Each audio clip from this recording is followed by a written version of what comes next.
Hey, you guys, Killing86, aka Raymond. Welcome, guys. I did want to do a review because, man, guys, there is a lot I want to talk about in this film, but I don't want to spoil it.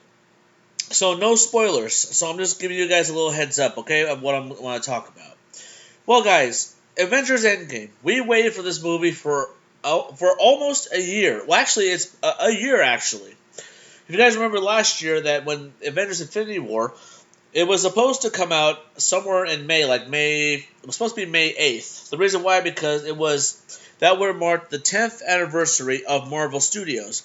Because as you guys know, the first Marvel Studio movie was actually Iron Man that started it all. But Robert Downey Jr. Once did a tweet and said, "Hey, you know what make this month really cool?" And the producer, Kevin Feige, says, how about releasing it a week early? He said, yes, I was thinking that. So we're back out early.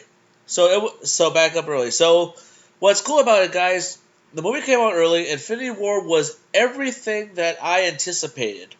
The reason why I say that is because I'm a total nerd and a geek and on everything with comic books, cards, things like that. But you know what's cool about it, guys, is one thing. I read the Infinity War comics. I actually had the comics, but then stupid me, I decided to sell them because it was taking too much room in my area, in my actual room. But I regret it, guys. I regret it very badly. But I read the comic and I knew what happened. But I did not expect. Well, here's the thing: when he did snap in the comics, all it was said was to be continued, and that was it. But I never expected when he snapped his fingers, everyone literally just disappeared in Infinity War. They said that that was the most darkest moment in Marvel history. When Thanos snapped, everyone disappeared. Like half of the world was gone. Well, actually, half of everything was gone, and that was the crazy part. But let's talk about Avengers Endgame. Well, guys, we've seen a lot of crazy stuff. I'm sure you guys have seen a lot of crazy stuff in that movie. So did I, and I wonder if you guys actually saw the cameo of Stan Lee. I think maybe that's just one spoiler that I would like to talk about. I'm sure you guys were looking for Stan Lee when you guys watched the film, because as you guys may have remembered that this was Stan Lee's final cameo in the Marvel movies, because as you guys know, he passed away last year in November. But let's talk about that. I'm sure you guys have saw the cameo. If you guys don't know, I'm just gonna let you know. You saw the part where two people time traveled, and they saw a guy driving in a car that says make love, not peace," and zoom down.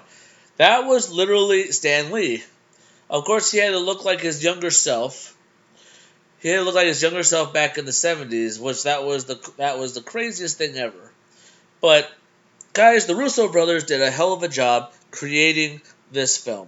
Two biggest films. And what I read about this was, as they did the Infinity War, they actually started uh, doing the Endgame, doing it back and forth. Hey, with two brothers directing, what can you do? I bet one brother did one thing and one did the other, and then vice versa. I'll switch off and do all that. But that was really amazing. But let's talk more about the Infinity War, guys. We've seen some great fights in the whole movie. I mean, we've seen Thanos battle Iron Man, the Guardians of the Galaxy, Doctor Strange, Spider Man, and also Nebula. That was one of the best fights ever. While everyone on Earth was battling his other henchmen with with some of the Black Order, the Black Dwarf, Proxima, and Clovis Greaves, that went to go get Vision's Mind Stone off. So, and they had their own henchmen called the Outriders, those creatures with four arms, and they acted like wild animals. So that was crazy, guys. It was one of the craziest things ever. But also, what made it really cool was when we seen Captain America get these new shields, well, two hand shields from Black Panther, and also seeing Thor get a new hammer called Stormbreaker. Well, if you guys are a bigger nerd as me, I'm sure you guys remember that Stormbreaker wasn't really for Thor. It was really for Beta Ray Bill, which, as you guys may have found out, or if not, here you go. I just found out that Chris Hemsworth is actually in talk of doing Thor 4. And I think that would be really cool. I think what would make that movie even better would be to see Beta Ray Bill. And also, a lot of people are speculating that maybe we will see like Jane Foster lifting Mjolnir. Because as you guys may remember, there was another Thor, and Jane Foster was one of them. So anyway, let's talk about Endgame. Endgame was everything that I anticipated and everything that I was hoping for. There was a lot of surprises. A lot of surprises. I mean, a lot of things. And you know what's funny? When I would do my streams, we were talking to my subscribers about what do you think is going to be coming, and I knew what's to come, and I knew exactly what was going to happen, and I was right. But I wondered how they're going to do it, and then I found out that my theories were correct. But as you guys, but also guys, they did a lot of things. They did a lot of things different, but a lot the same in the comics. But here's one thing: they actually teamed up with Thanos one time. I'm sure you guys may have remembered that. If not, I'll just let you know. Um, Adam Warlock actually had an evil side. He called himself Magus.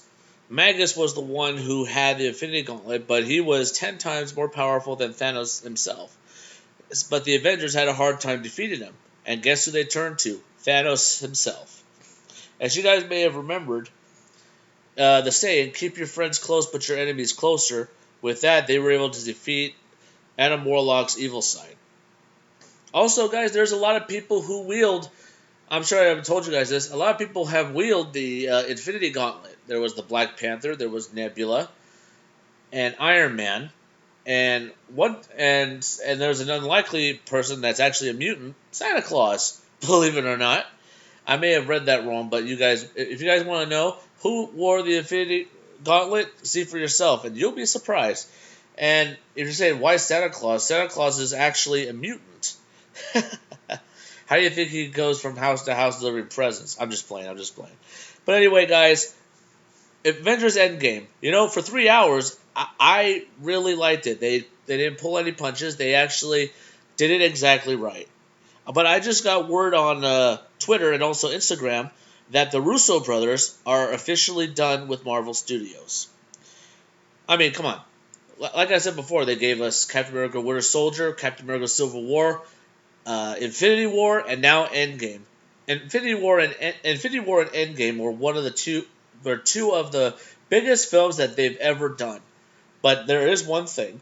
He did say that they would stop making superhero films if Marvel will let them do a movie called Secret Invasion. That's where the Avengers fight some Super Skrulls who turn into themselves, the Avengers. I would love to see that, but maybe we're not going to see that in the near future because we're not going to see any more of. We're going to see Phase 4 soon. But I also read that in 2021, that we're about to see the X-Men and Fantastic Four. But next year we're going to see a Black Widow film, and we're going to see a new Marvel hero, and also some more new Marvel heroes from the Eternals. And we also found out that Hercules is going to be the hero in the Eternals film. So what's to come next year, guys? I don't know. But and also one thing I'm sure you guys do not also notice that Spider-Man Far From Home will be the final movie of Phase 3. And also the Russo brothers and Kevin Feige actually revealed that they will release a DVD collection from Phase 1 Iron Man all the way at the end of Phase 3 with Spider-Man Far From Home. It's going to be called the Infinity Saga. Infinity Saga. That was cool because we see in the first movies that we see all the Avengers come to. We get to know their origins and how they got together, and after that we see their downfall, and then we see them come back stronger. I mean, phase one, we see them come together. Phase two, we see them fall apart. And phase three, we see them try to get back together. I would say that that would be more accurate on that. I don't know. You guys decide. But I would give it a 9.5 out of 10. I loved it. It was great. Everything that I was hoping for in this film was the best. Well, hey guys, leave your comments on how you felt about the film. And I'm sorry about saying that one spoiler about Stan Lee, about his cameo. I hope you guys forgive me. Don't forget to subscribe to my channel for more reaction for gameplay. Drop some likes if you enjoyed this. I'm hoping that this will break the box office record of Avatar. Avatar is $2.7 billion, and Titanic is 2.5. Let's just hope that Endgame will reach it. I would like to see it. And also the ultimate question: would I see it again? Yes, I would. And I would love to see it again because hey, it's worth watching. All right, guys. Thank you guys for watching, and don't forget, like I always say, stay positive and man, Stan Lee, thank you for leaving us a universe. You gave us some great superheroes and also great supervillains that were unbelievable. Thank you, Stan Lee.